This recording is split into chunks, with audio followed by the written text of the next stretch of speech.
नमस्कार दोस्तों, देश के राजनीति से इस वक्त एक बड़ी खबर सामने आई। अगर प्रह्लाद जोशी ने देश के नए शिक्षा मंत्री के रूप में जिम्मेदारी संभाली तो इसका असर सीधे करोड़ों छात्रों, शिक्षकों और प्रतियोगी परीक्षाओं की तैयारी कर रहे युवाओं पर पड़ सकता है। क्या अब शिक्षा व्यवस्था में बड़े बदलाव होंगे?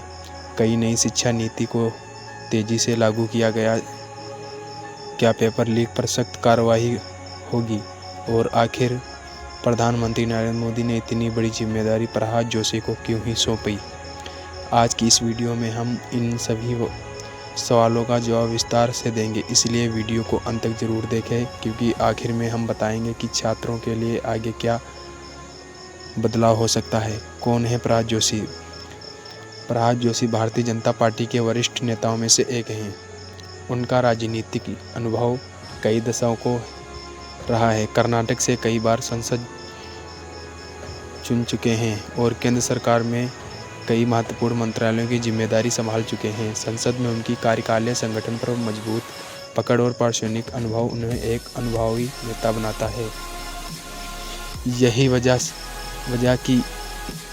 से शिक्षा मंत्रालय जिम्मेदारी उनके नाम से जोड़ी गई है। पूरे देश में इसकी चर्चा शुरू हो गई। शिक्षा मंत्रालय देश के सबसे महत्वपूर्ण मंत्रालयों में से एक है, क्योंकि इसके फैसले का असर करोड़ों छात्र, शिक्षकों, आने वाली पीढ़ियों पर पड़ता है। शिक्षा मंत्री बनने के बाद सबसे बड़ी जिम्मेदारी। अगर प्रह्लाद जोशी शिक्षा मंत्री के रूप में काम करते हैं तो उनके सामने कई बड़ी चुनौतियां होंगी।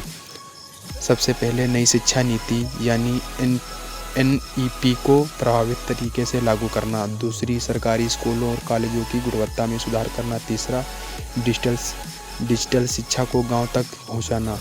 चौथा, भर्ती परीक्षाओं में प्रदर्शित बढ़ाना और पेपर लीक जैसी घटनाओं पर सख्त रोक लगाना। इसके अलावा छात्रों के लिए स्कॉलरशिप, जिम्मेदारी को माननीय प्रधानमंत्री जी की अपेक्षा डेवलपमेंट अनुसार और रोजगार से जुड़ी शिक्षा को मजबूत करना भी बड़ी जिम्मेदारी होगी। जिम्मेदारी निभाऊंगा। देश भर के छात्रों की सबसे बड़ी मांग है कि परीक्षाएं समय पर हों, रिजल्ट समय पर आए और भर्ती प्रक्रिया में प्रदर्शित बने रहे। इसके अलावा ग्रामीण क्षेत्रों में अच्छी शिक्षा, अनुदानिक लिए बेहतर शिक्षक और डिजिटल सुविधाएं भी छात्रों की प्रमुख मांगों में शामिल है। अगर इन सभी क्षेत्रों में तेजी से काम होता है तो करोड़ों छात्रों को इसका सीधा फायदा मिल सकता है। अब पूरे देश की नज़र शिक्षा मंत्रालय के आने वाले फैसलों पर रहेगी। छात्रों को उम्मीद है कि शिक्षा व्यवस्था को और बेहतर बनाने के लिए कई महत्वपूर्ण कदम उठाए जाएंगे। आपकी राय क्या है? नए शिक्षा मंत्री से आपकी सबसे बड़ी उम्मीद क्या है?